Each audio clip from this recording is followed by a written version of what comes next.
Good evening and welcome to the Farm Advisory Service webinar. Tonight we're going to focus on succession planning.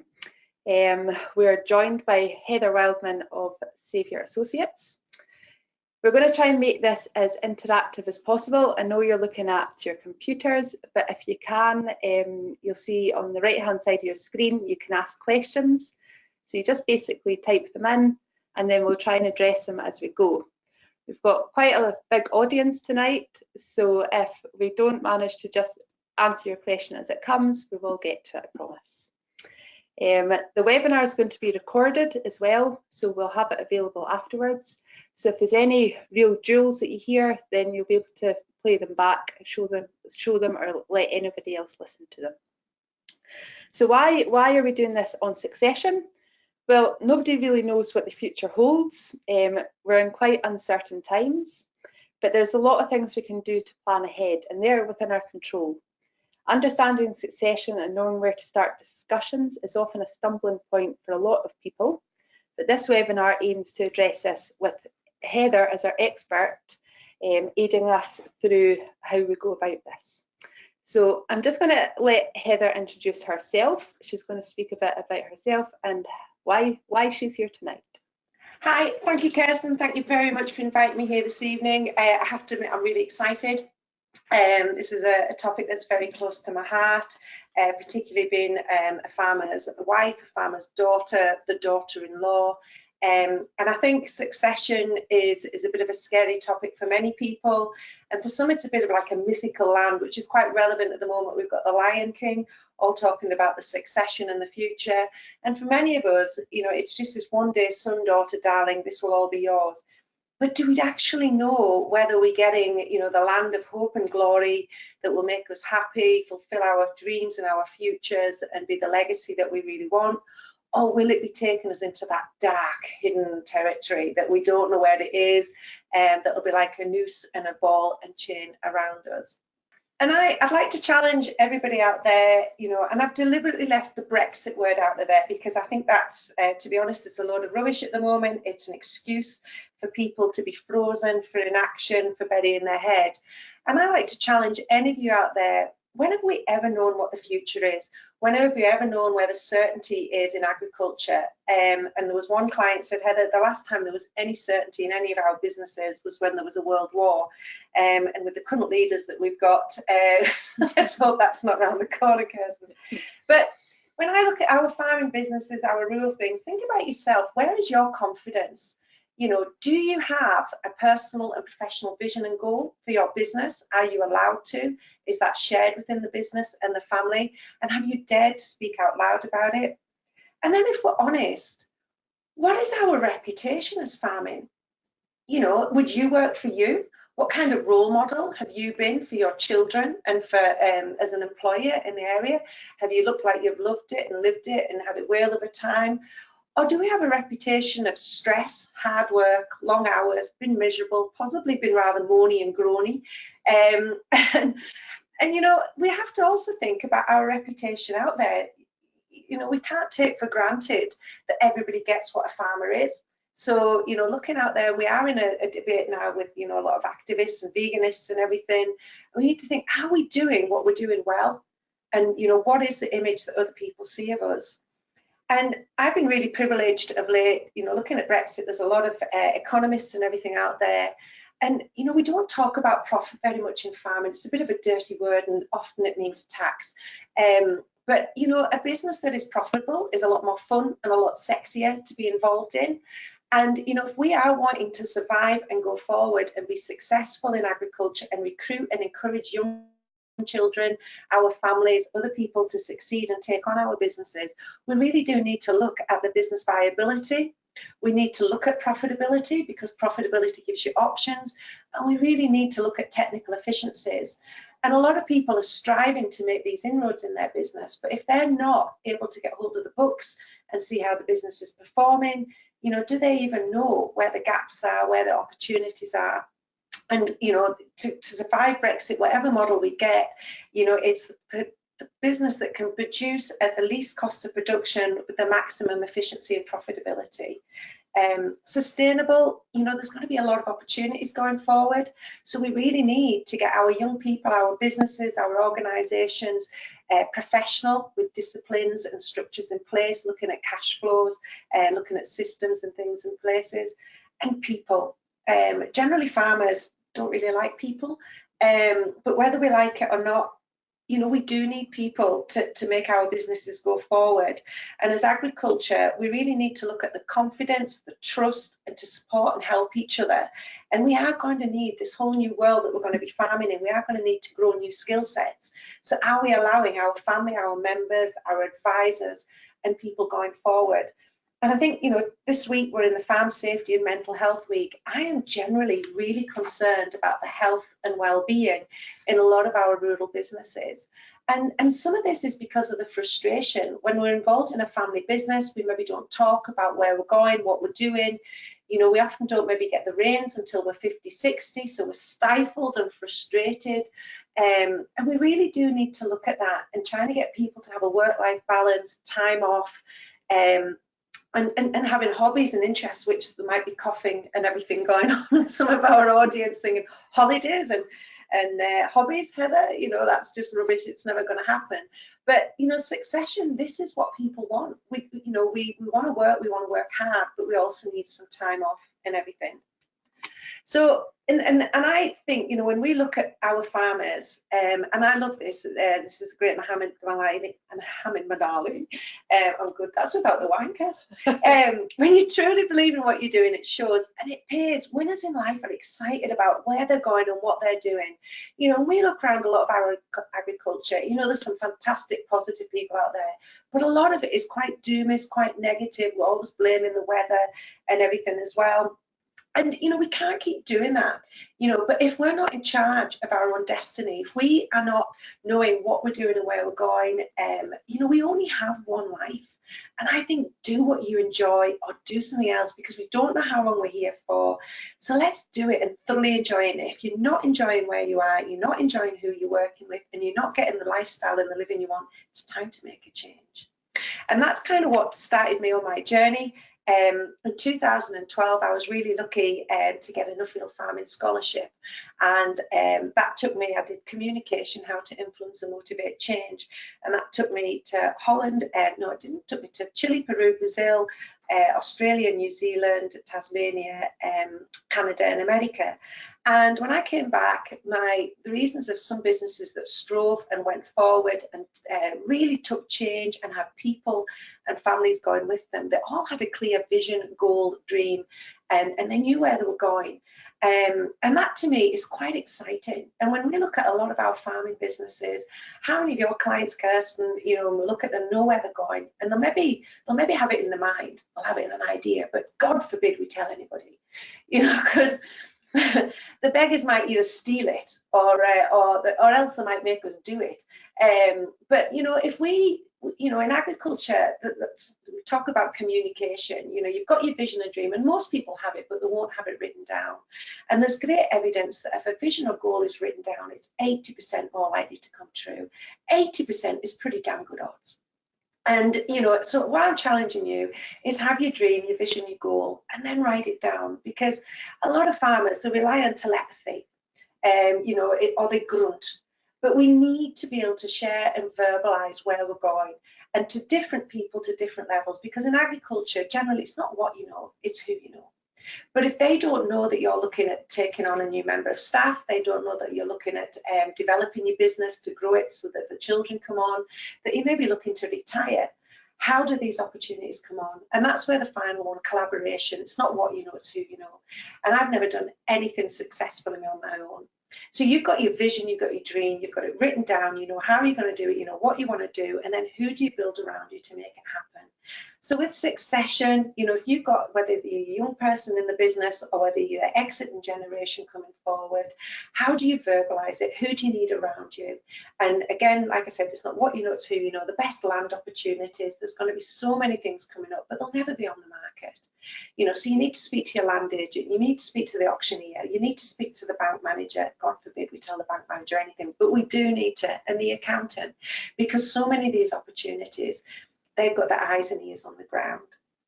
So it was when I came back from Nuffield, I was really, really lucky to work with the Cultivating Leaders, the young farmers. And I have to say, it really gets me frustrated when I hear folks out there saying, oh, the youth of today, they're not interested in working, they haven't got a strong work ethic, you know, they're not interested, they want to be away.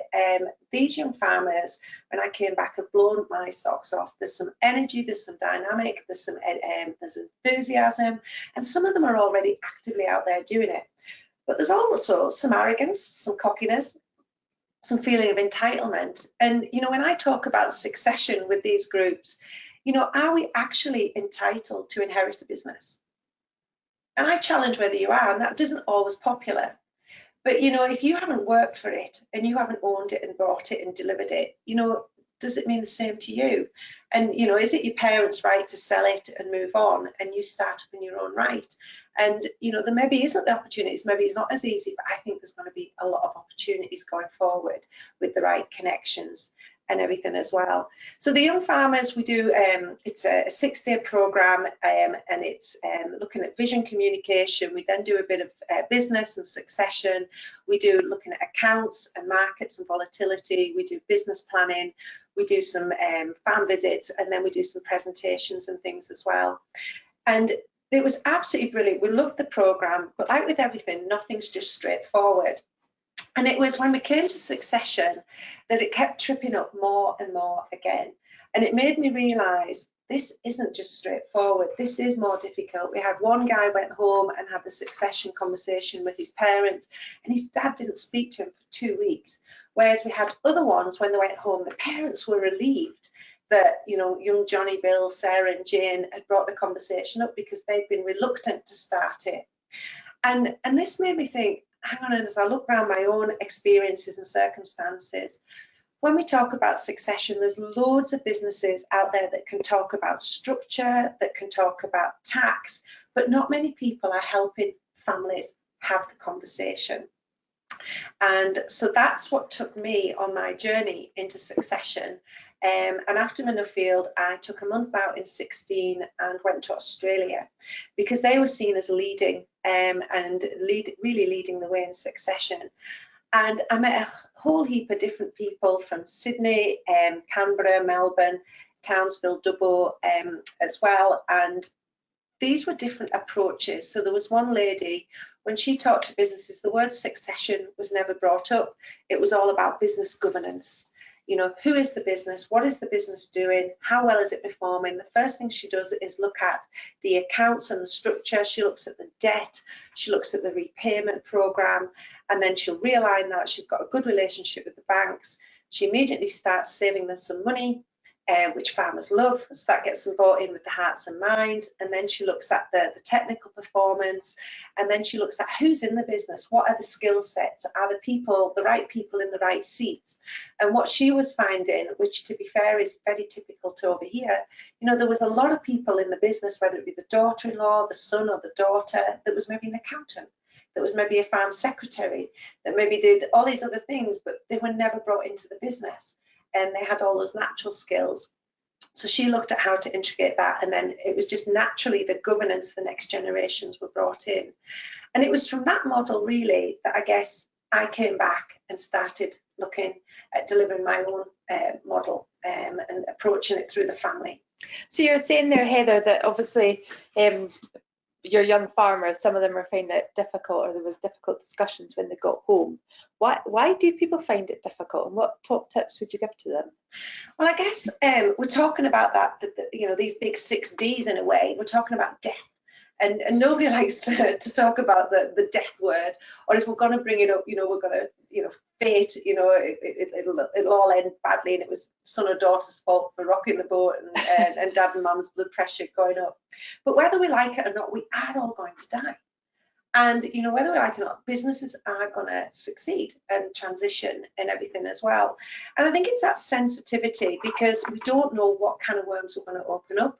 We don't know, we don't want, sometimes the older generation, the parents or the grandparents, they don't want to feel like they're forcing the child to come into the farm, because as we know, it's not always the easiest. It can be long hours. It's not always the most profitable. The younger generation can often feel like they may be coming in a bit like a bull in a china shop, being a bit insensitive, you know, sort of saying, oh, well, it's my turn now, and not wanting to upset mum and dad as well.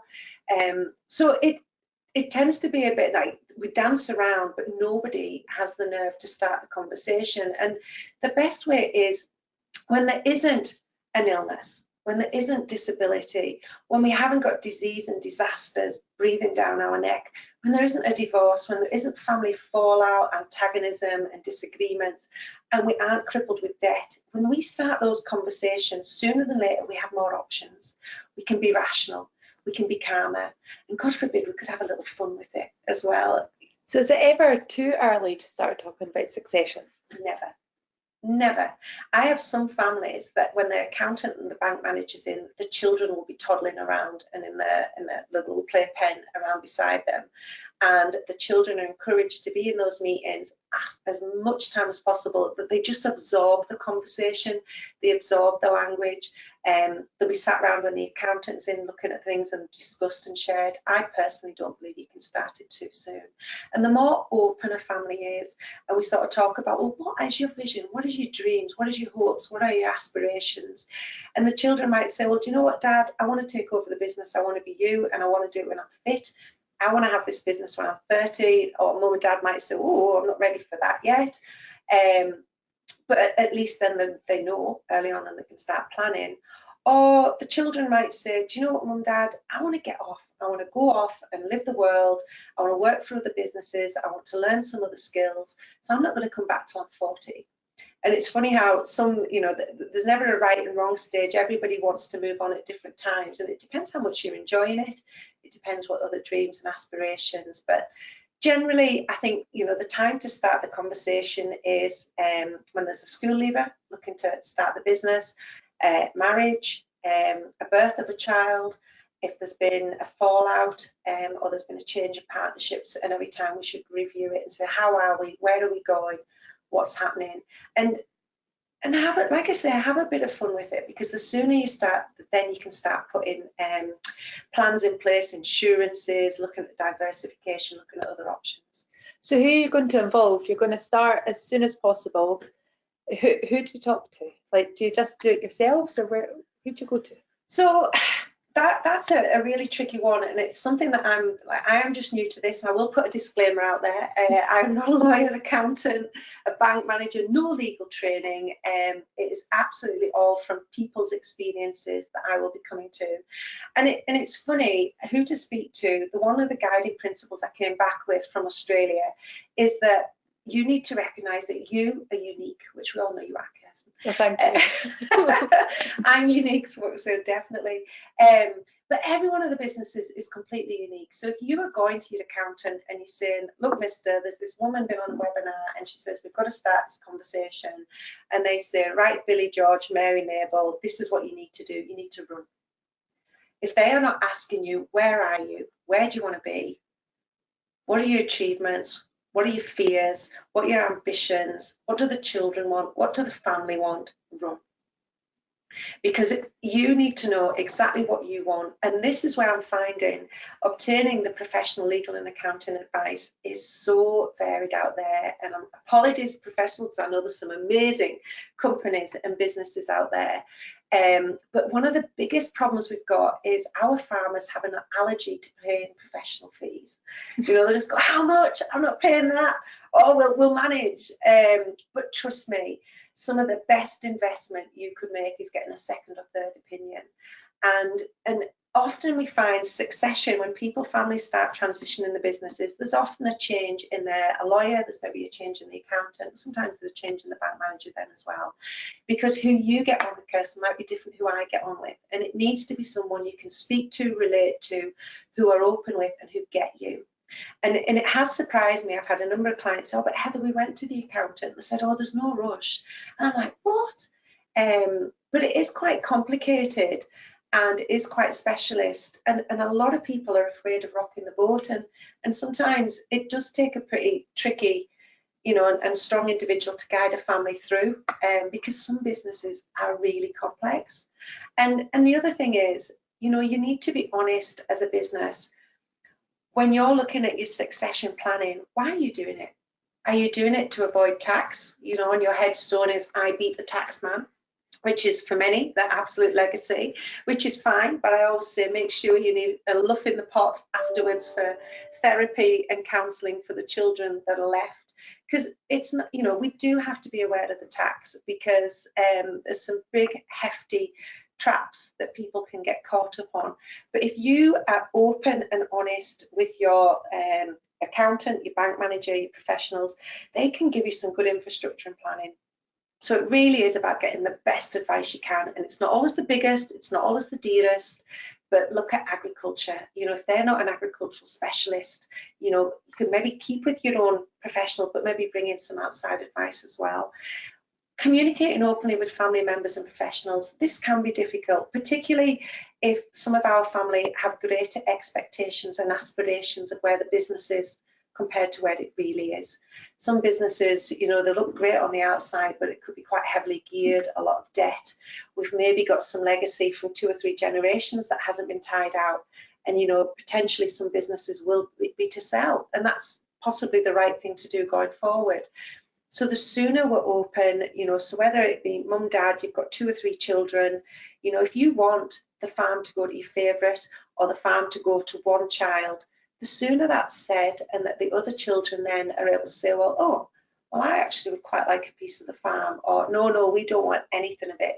You can then start putting provisions in place for maybe they'll get a property, or maybe they'll get some shares, or you could take an insurance out so the other sibling isn't going to be crippled with the business and everything as well. So talking openly with family members, because, you know, nobody is mind readers, and then recognizing the difference in generational values. And I find this really hard, how some families, people can be quite dismissive, and we've never really understood the story or the journey about how granny or grandpa got the farm. You know, maybe the interest rates they had to go through, the families that had to pay out and everything, and to really respect that retiring generation, give them some retirement with dignity and pride, but also respect and value this young generation coming in. They've got a lot of skills and attitudes, and what I love is when we give people titles, roles and responsibilities, one that we can actually repeat, you know, and I think there's a great aspiration of being the gopher, because a lot of people, one of the reasons they maybe don't want to retire is, well, what am I? What's my purpose if I'm not a farmer? And you know, so for them to be the gopher, where they can get up every morning, look some stock, feed some sheep, cattle, get on the motorbike, and then go and fetch whatever needs to be done, which is the most important job, because they have the power, because nobody can do what they're going to do till the gopher's gone for what they went for. And you do miss them when they're gone. So recognise where people are, and treat people with respect and dignity. And I think, you know, roles and responsibilities, and that's really, really important. So a number of people say, so Heather, where do we start? How do we go about this? And I always think, you know, start with yourself, whether you're mum, dad, granny, grandpa, son, daughter, the in-law, somebody has to take the bulls by the horns. But if you're going to open this conversation, you know, you need to go in with a little bit of direction. So back to that slide, vision, communication, collaboration. Where are you? Do you know what you want? Do you know where you want to be? Do you know what you don't want? Because some people are afraid of saying what they want. They've never maybe had that opportunity to think about it. Other people, oh my word, you ask them what they want and they'll just come out with everything. So do you know what you want, and are you ready to make the change? Because once you start that conversation, it isn't easy always, and sometimes you will feel like the bad one, and you will feel like you're nipping. But I always say the sooner you start, and you know, I even know with my own family, it can often meet with a bit of resistance. Why are you asking? Why do you need to know? But just drip, drip, drip, and look at all our opportunities, but put your ducks in a row, know where you want, know your facts. So when you're ready to make the change, it won't be simple, and it will take time.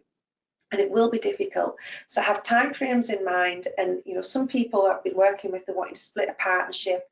They were thinking 18 months. You know, it was able to be done in 8 months. It was fairly straightforward. It was amicable. We had some good professionals involved. other businesses that were looking at doing exactly the same thing, because of the complexity of the business, because of the structures and the ownerships, it's actually taken nearly 2.5 years to get through because of different tax years and different things like that. So have a time frame in mind, and you will have to drive it, you will have to control it. You will have to read the paperwork, you will have to check the documentation. Do not assume, you know, these professionals are all busy, they've got a lot of other things going on. You will have to drive it, and that will be tiring. And, you know, even, you know, tragically, with some clients I've had that, you know, there's been a death in the family, it's been a fairly straightforward will and a fairly straightforward estate, it can still take 2 years. And when it isn't straightforward and it is complex, it can take 10 to 15 years, if not longer. So when you're speaking about getting the professionals involved, your bankers, your accountants, some of them are obviously dragging on. You said 2.5 years. How important is it having somebody that's like an independent mediator being there to maybe chase these people on, or understand it, or just make sure that you're on track? Yeah, it's funny, facilitators, you know, bringing an independent in, whether it be, you know, it could even be a member of the family, it could be the bank manager, it could be the accountant, it could be the auctioneer, or it could be someone like myself. And when I've gone in and mediated for families, someone said, oh, you haven't done anything we couldn't do, Heather. And I'm like, oh, thanks. I think I'm pretty specialised. But what they do say is having an outsider in makes it happen, because we put deadlines in place. We ask the tricky questions. We ask the awkward questions that maybe people feel a bit sensitive or emotional about. And because we then put the dates in the diary, we're going to review it in 6 months. And, you know, I think we all work to deadlines. You know, even if it's only done that week before that meeting, it means it's done. Whereas, as we all know, some things like this, a family meeting, you know, there's the hair to get in, there's a TB test, there's the vet coming up, there's, you know, there's a show coming on. It's easy to let it slip and roll. Whereas if you know you're going to be paying a professional to come, you make it happen. And that's a lot of the reasons. And that's where the time frame often is really good. I don't think anyone can talk about succession until you've done the numbers. Okay. You must know where your business is. Are the accounts up to date? Do we know the debt? Do we know the borrowing?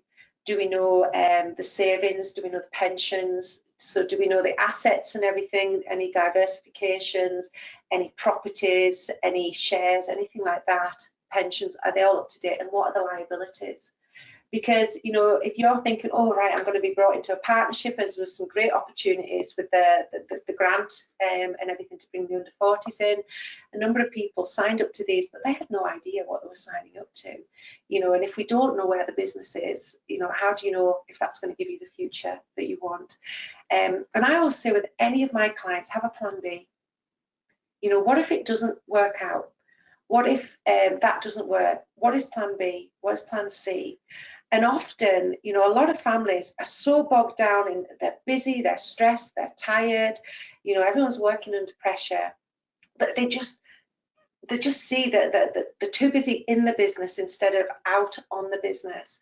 So by taking that time out to think, well, what about this? What about that? I have had a number of families that sort of said, oh my word, do you know what, if we don't get that land, that's not the end of the world, because we can suddenly do this. Or, well, yeah, do you know what, we've had the conversation with the children now. Me and my husband, we can carry on farming for 10 years, and if the children are still at that point, we're going to sell it, we're going to go to the south of France, and we're going to have a whale of a time. But knowing what your spouse wants, it amazes me how many couples haven't even had the conversation. You know, when will we retire? Where will we retire? What will it look like? Let alone asking the children. So how do you know, say husband and wife are discussing, they've got the succession plan in their head, they're going to sit down around the kitchen table, they're going to let the children know, say there's 4 children, how do you know they're all happy? Like, how do you come up with a plan that everybody's going to agree to? I think that's the, you know, it's like looking for the pink unicorn, and I'm not sure it's ever really possible. And a number of people in a room, because they're a bit awkward or a bit unsure, they'll just say, yeah, because mum and dad's maybe opened up, which is quite shocking. And to be honest, we can't make anybody say anything they don't want to. So it might be that you and I, Kirsten, have had the conversation, we've gone to mum and dad, and they've said, well, we're not telling you. And they don't have to if they don't want to. As frustrating as that is, then it's your call of whether you're prepared to sit and wait and be patient and trust, or whether, and you know it's actually okay, it's fine that way, and whichever happens, you'll be okay. But if it's getting to that point, you're frustrated, you haven't got the income, it's getting you down, it's affecting your wellness, you know, take some personal responsibility. And, you know, you have options. Everybody has options. And that's where, you know, if we had the family conversation and we've sat down with all the children, and ideally you would have an agenda, you would get everyone to speak and have their turn. And sometimes you might need to review and come back, because it does blow my mind away how assumptuous some children are, and quite crash really at what they think their entitlement is, and how they can be quite numb to mum and dad's, you know, respect and everything as well. Whereas we've got other children that dare and speak up because they've seen how hard mum and dad have worked, and they sort of think, do you know what, we don't, you know, we'll have whatever's left. And I think it's about how you handle your families, but you need to manage their expectations. And sometimes mum and dad, you can't please everybody. You know, you've got to say, well, if we want the farm to be viable and to go forward and to stay in the family, realistically splitting it 4 ways is not going to happen. So Julia is going to get the farm, she's going to run that, but George, Jeremy and Jason are going to go off, because one's a vet, one's an accountant, and one doesn't know what he wants to do. You know, we're going to put some funding in for your college education and everything, and we're going to have a house and we'll split it 3 ways, and that's just the way it is. But the sooner that conversation is had, they can manage that. But what really breaks my heart is when you see a son or a daughter that's been farming for 20, 30 years, given everything into it, taking very little drawings, and then on mum and dad's death, realising the farm's to be split 3 ways. And it's very rarely those siblings say, no, you've worked hard, because, you know, they are entitled to it. So it's having the discussion prior to that, so you know where everybody stands. And then if people are upset, they still know where they are and they work the way around it. So, you know, with a number of families, so this is, you know, whether you are the young farmer coming in, whether you're a mum and dad, I don't think you can start this planning soon enough. And, you know, on average, we're going to live to about 88. So on that ruler, where are you in that timeline? And, you know, so I'm 47, I don't have to believe. So I think I'll retire at 70. I've never worked a day in my life. I love my job, but I'll carry on causing mayhem and mischief till I'm 70. So I've got 23 years of having fun. And if I'm going to live to 88, I've got 18 years of retirement. How much money do you want to live on when you're retired? And a number of people, it really varies. I was looking in the sky and said, oh, I'd struggle to spend 6,000. And then I've had other people that say, I want 100,000, Heather. I'm like, I want to retire with them. But, you know, a lot of people don't realise how much life is. So if we're living independently off the farm, we're not getting the dog food, we're not getting the insurance, we're not getting the fuel, we're not getting a sheep, you know, all these things that slip through, you know, council tax could be £2,000 depending where you live. How much money do you want to live on when you're retired? So if I want to live on 50,000 a year, 18 years, I'm going to need 900,000. Shoot, I'm going to be a millionairess. So starting that at 47, I'm going to have to put over £40,000 a year away, which then jiggers my plan of the 3-day week and earning 100 grand. But so think about long term, what do you want? Where do you want to live? What do you want? And the sooner you start, the sooner you can start saving. So I say to any young people, take some personal accountability here, whether you're 15, 18, 22, start some savings, buy some land, buy different things. So then you've got options. So, you know, what do you need? And some families, I'm surprised at 70, they've only just thought, oh, we don't know. So when will you retire? When will you leave the business? So what age you are in the audience, what do you need to retire on? What will you live on? How much money will you have? And what will retirement look like? And for some people, they're bursting to start new hobbies and interests and maybe a new career. You know, in South America, you retire at 50 and you go on and do another job. Whereas here, we're kind of done, jiggered, aren't we, by the time we're 50? There's not many hips and bones because we work that hard. But for some people, they never want to retire. And I think that's absolutely fine as well. You know, they want to farm till the day they die because that's who they are, that's what they are. They love it. They don't know anything else. But you need to share that with your family. And some families can get along generations, and other people.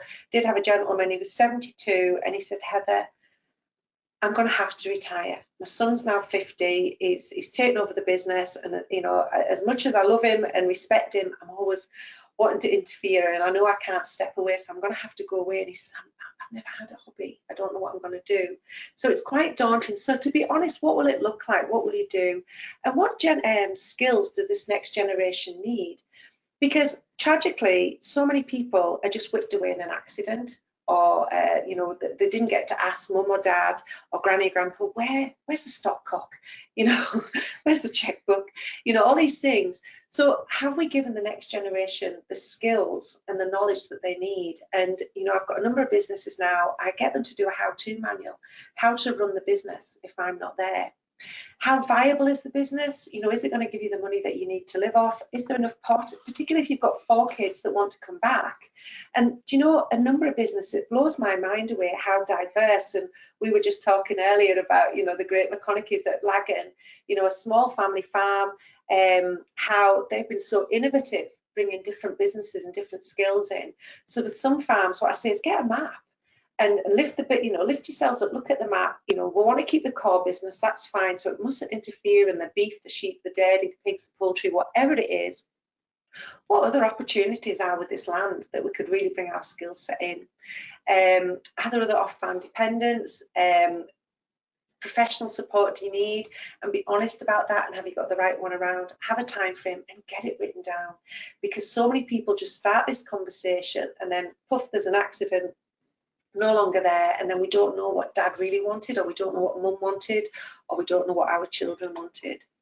So, you know, I challenge you, the audience, think about what are your goals. You know, how quick has this year gone? My word, we're nearly into August, and last year went so quick. So think today, you know, where will you be in 5 years' time? So we're 2024, where will you be personally? Where will you be with your career, your family? You know, and have those written down. Remember right at the beginning, vision, communication, collaboration, get those goals. I'll be in charge of the farm, I'll be retired, I'll have my own house, I'll be married, I'll have children, I'll have a new job, I'll be earning such and such, I'll be on 2 holidays a year, either gasping. But, you know, think real about what you want, because once it's written down, remember, it's 80% more likely to come true. So where to start, and that is the tricky thing. You know, with the family, you're going to sit them all down, right, we're going to have a go at this. There's a lot of talk about having a neutral venue, and I think if we've got a little bit of hierarchy, a little bit of animosity in the business, a neutral venue is quite good, because it's away from the telephone, it's away from people getting up and going to the cooker, the kitchen, interruptions coming into the house. So there's a lot of plus points, telephone turned off. But for most families, if it's the beginning and what, like, you know, I really want to get families before there's a problem. You know, at the kitchen table's fine, after the Sunday lunch, on a barbecue, a weekend, you know, you can have it at home. It doesn't need to be away, but being away does give that professionalism to it. I always recommend you have an agenda, a start, a middle and an end, and some headings. Agree a common goal. What do we want? We want to all be able to get on. We want mum and dad to be able to retire. We want children to come in. You know, what is the common goal? And most of it is that we can sit around the Christmas table and all get on. And how do we need to do that? Sometimes we do need to appoint a facilitator chair just so we behave. You know, so we don't argue, we don't fall out, we don't rake up the past, but also an independent facilitator. I'll ask the awkward questions that maybe some of you would be a bit awkward about and not want to. Agree the ground rules. You know, we won't fall out, we will respect each other, we won't interrupt, we won't say that's rubbish. And this can be really clunky the first time you do it, because we often fall into you know, our own behaviours. Keep minutes, make sure it's written down, make sure there's actions and timelines and people's names, who's going to do it, and then put the date for the next meeting. But this, to me, you know, a number of people don't want to address succession because, you know, because of tax laws.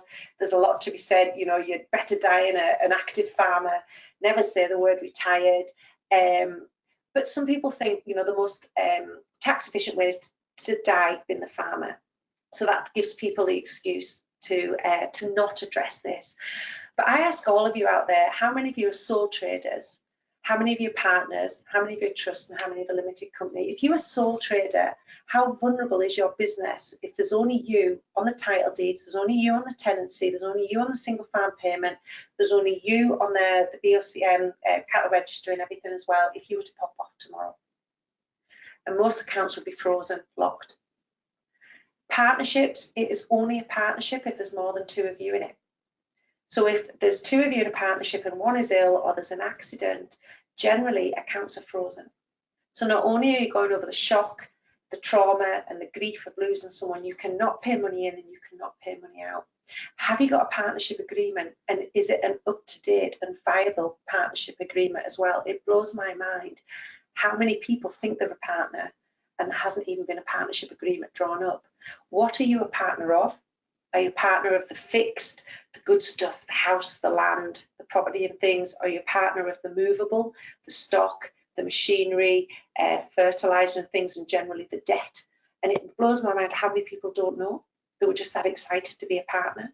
And what happens in that partnership if we want to split up? Whose name are the title deeds in? Trust, there's a lot of opportunity now and a lot of good reasons for putting your trusts in, particularly if you've got children who are maybe disabled or are unable to manage their own affairs going forward. It can also be a very good tax efficient way if you want to transition the business while you're alive, but know that you can control a little bit.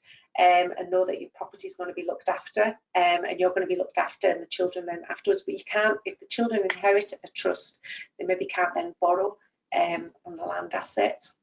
And limited companies have a lot of plus points as well. But knowing the structure of your business, maybe when it was set up 10, 20, 30 years ago, that was the right structure then. Is it the right structure now? Take professional advice. Speak to your accountant, speak to your lawyer, know where you are.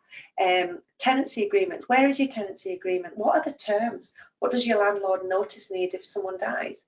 And are you guaranteed that the next generation will inherit it? Have you, what's your relationships with the landlord? Prenups and postnups as well, there's a lot of pluses and minuses. Can I ask just a question here? I suppose more like a scenario. You were just talking about a tenancy there. Say I'm a new entrant, I've gained a tenancy, I've got a young family, building up the business, I'm building up the assets. When do we need to start looking at a succession plan? Like, do you need a will? Do you need a plan? What do you need? Fantastic question, Kirsten. And wills, everyone should have a will. I should be on commission for wills and power of attorney. If you're a tenant, who's on the tenancy agreement? Are you in as a couple or are you on your own? And what is the legacy if something happens to you tomorrow? How vulnerable is your family if you were to not come home today? So the tenancy agreement is really important, the wording on that as well. The legal, a will. So will says if you've got children, what happens if, God forbid, husband and wife or civil partners, both of them are wiped out in an accident? And we hope it will never happen, but sometimes it does happen. What happens to those children? They become the custody of the state, and it's then up to the court to decide who looks after those children. Now, sometimes it might be straightforward, but there was a case in Ireland where a couple had 4 children. Tragically, they were in an accident, both of them died. Both sets of grandparents felt that they were right to look after them, and the court gave them 2 children each. So maybe it's not even about who has them, but it might be even some of our families who you don't want to look after your children as well. But this checklist is absolute gold. When I came back from New Zealand, Australia, a number of professionals said, my word, Heather, this is worth a fortune. If our clients came, when they say they want to do succession, prepare yourself. There's a lot on this list, but this is what you will need. Everybody should have a will, an up-to-date will to their current circumstances. And you can have a fairly basic one, but just make sure, and then have your letter of wishes as well. Power of attorney is as important, if not more, than the will. So power of attorney, what happens if if you were incapacitated, who will run your business? So this is good whether you've got older family members and everything as well, but let alone new ones, because it might be that you're away skiing and there's been a volcanic eruption. It doesn't have to be that you're ill. You maybe just IAC, single farm payment, whatever, you've got some checks to pay and you're not there, you're a sole trader, you're the only signature. Someone else can then take over running the business side of things, and then there's the health side, but you must make sure that they're registered as well. Also, sole traders and partnership agreements, the wording of that and having a second signature, because sometimes you maybe can't get, you know, granny or grandpa don't trust you to hand over, but even if you're a signature on the account, it makes things transition so much smoother, because it is a nightmare when accounts all get frozen. So wills, power of attorneys, and these will need updated as circumstances change. So it's not just one shot done. You know, if you bought land, there's been new family members, been new partners, you need to look at property deeds. Whose name are the deeds in? Do you actually even own the farm? That is mind-blowing. Mortgages and loans, do we know what the debt and borrowing is of the businesses? You know, current tax records, you know, are the records up to date? You know, so if you are looking at bringing a new family member in, and we're looking at doing some investment, some infrastructure, if we haven't got the accounts up to date, or we've always shown a negative, a loss, because we've managed the tax, you know, how viable is that business then, you know, for the bank to look at lending and borrowing as well? The financial statements, how well is the farm doing? Are you singing at top performance, absolutely going hard? So for someone else to come in and take a drawing from it's going to be tricky. Or are we actually only going half pace? And yes, we, you know, really drive that land and get a bigger return on investment coming from it as well. Bank account, who holds all the bank account information? There's so many times it is one person has all that information. What if they don't come home one day? Where's the passwords? Where are all the accounts? Whose names are they in? You know, where's the savings? So having that how-to manual, you know, looking at all who's the lawyer, who's the solicitor, who's the accountants, who's the way leaves, you know, where's the accounts, you know, passwords. Either they're just beside my computer, or they're in the top drawer in a little black book that says passwords. You know, it's a nightmare now if you try to get into your mobile phone, let alone anything else. So where are all these information? Savings, retirement plans, debts and liabilities, any service. So anybody, regardless, you know, whether you're a new entrant coming in, these are things planning for the future now. And the sooner you start this, but if you've got good professional advisors, they will be sitting on your shoulder every time you go in for your review. They'll be saying, right, come on, where are we at this? Have you got it done? We need to get this done. So yeah, don't put it off. Start that conversation. And for me, this is key. You know, it's not what you know, it's who you know. And it's amazing how some professionals just open the doors, make things really doable, really smooth, and you've got other ones that just keep putting problem after problem, or have you thought about. And if you've got a good accountant that you really like, so which solicitor do you work with? Which banker do you work with?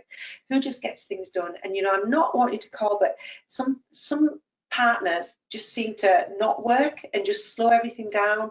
And when you get the right team around you, it just, because it is stressful enough, you know, but if you know you've got a solid team around you to say, right, come on, we'll get you through this. Have you thought about this? You need to do this. You need to speak to this person. It just lifts you through it. So really think about, have you got people that bring out the best in you, or the stressing you around you? And success is no accident. You know, doing a successful succession plan, it is going to be hard work. It's not going to be easy. You know, you're going to have to do some studying, do some revision on it, attend these workshops, you know, the webinars, there's loads of reading out there, there's a wonderful succession pack available. You know, speak to your neighbours, speak to the bank manager, ask their advice. But because you know what, when you love the work you're doing, life is far too short. You know, so if you're not loving what you're doing, you're not loving the people around you, think about your plan B and why are you doing it, because life is too short. Okay, I'm going to give you another scenario, just a kind of different one. Say I've got 5 children. I've got I've got a 200-acre mixed farm, but it's only on 1 unit, so there's just 1 unit with 1 house. 2 of my 5 children want to farm, and the other 3, they want a share of the farm, but they want nothing to do with the farm. Where on earth do I start? Okay. That's not an unusual scenario, to be honest. I think you have to start by being realistic. And you know, you need to look at what all the assets and everything of the business are. How well is the business doing? What is the debts? What's the borrowings? Because there's some hugely successful and profitable small businesses out there that are bringing in an incredible return, because what they're doing really, really well, and they're maximising added value and different things like that. But then there's some similar businesses that are just growing the debt and borrowing and haven't reinvested. So you need to be honest, where are you? Where do you want to be? So get the farm valued, look at all the assets and everything where we are, and then speak clearly to the children and sort of say, well, realistically, this is the business. What do you think you can bring to it? What can you add to it? Mum and dad, have you got a retirement plan? Have you got income and equity and a house to live in that you can step away from? Are you also going to need a drawing from the business?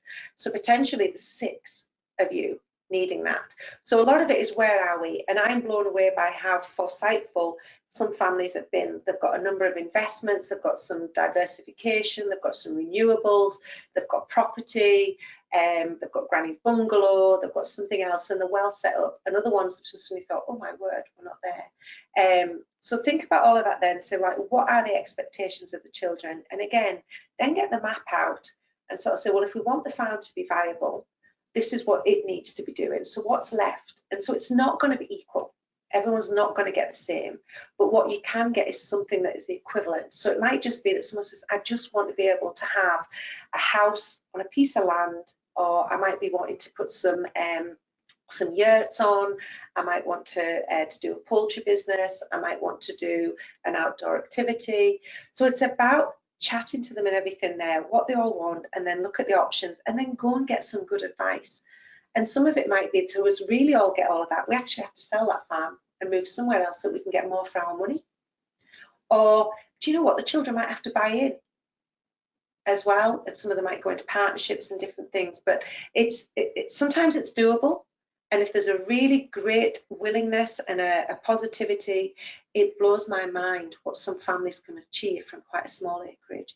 But it's all about everybody being bought in, able to get on. But what I would recommend is, if we are all going to be living fairly close by, we are not within sight of each other. Particularly, you know, for then when in-laws and come into it, you know, because the best will in the world, we all want to get on, but we don't need to see when people get up, when people put their washing out and they're socialising and things as well. I think that's quite a nice idea of, say, the 2 want to stay in the business and farming, that they have to buy into it, because then it kind of shows a bit more fairness, doesn't it, to the other 3, that they've just not been handed something. So that's a nice. It blows my mind away when, you know, I talk about what legacy do you want to leave, and I want to hand my business over debt-free to the children. And I'm like, why? You know, why? If they haven't got skin in the game, you know, and if they haven't had enough desire and haven't done a business plan and aren't bought into it, you know, why should they get it debt free? And, you know, so many times I see mum and dad have given everything and they're literally broken. And the children just are quite sort of wishy-washy with it. You know, they haven't got the desire, the ownership, and like, well, I never really wanted it anyway, you know, so let someone else have it. I like that. So, you know, some of the, you know, the guiding principles and sort of take-home messages is work out what the exiting generation wants to do. How do we encourage and enable more people to be able to retire with dignity? Where, you know, knowing where they want to live. Some people need to stay in the farmhouse. So we haven't talked about, you know, inheritance tax audits, which is a massive one. You know, and a number of people think that they've got the farm is going to be the proper house and everything, and the business is going to be agricultural relief and everything. The laws are changing all the time. They're always looking at how to get revenue. So do not assume. So I would really, one of the biggest investments while you're at the solicitor and the accountants, getting your will and your power of attorney in place, ask to get an inheritance tax audit and really look at what is the best structure in place. When do we transition the business? How do we transition the business? Do we miss a generation even?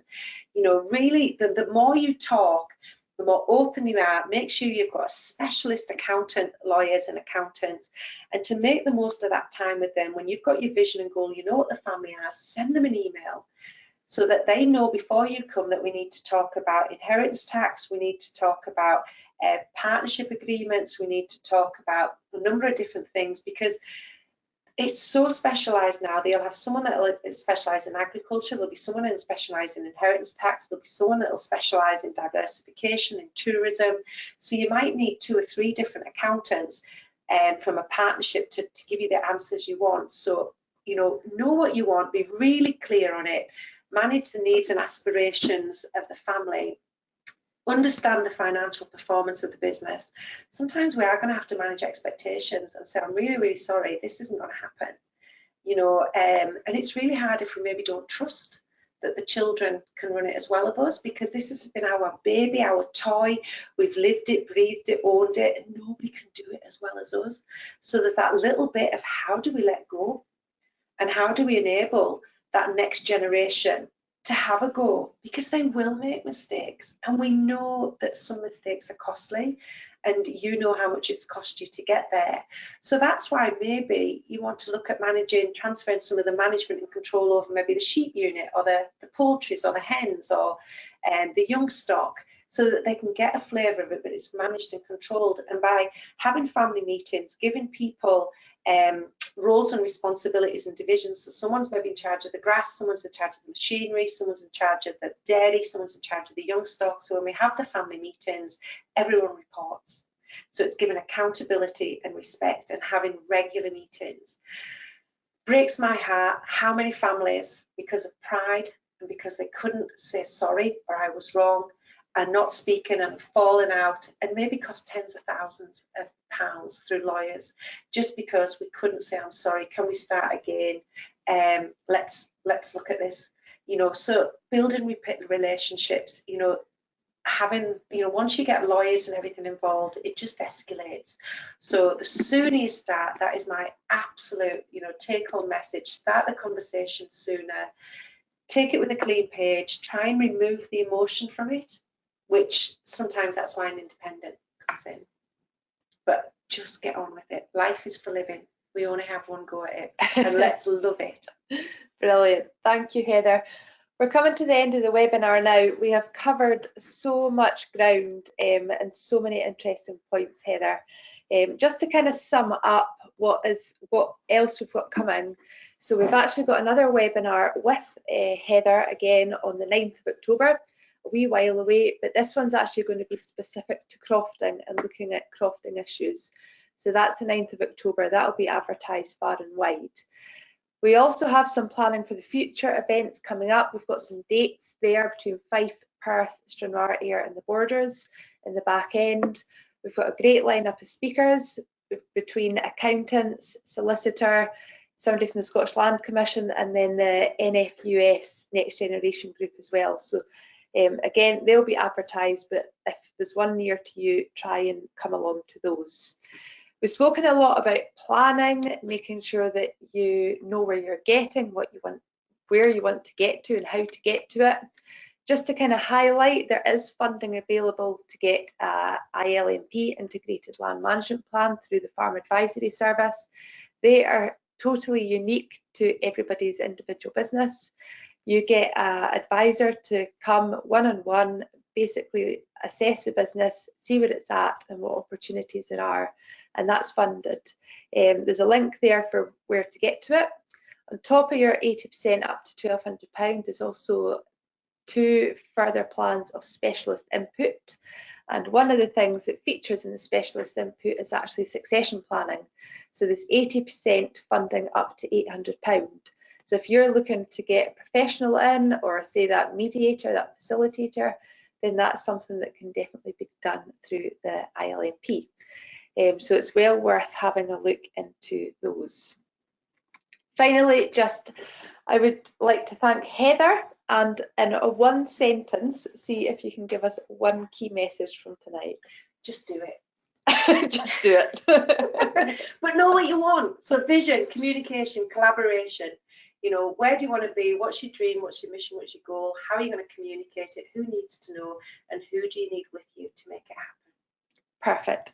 Thank you, Heather, and thank you everybody for tuning in tonight. Thank you.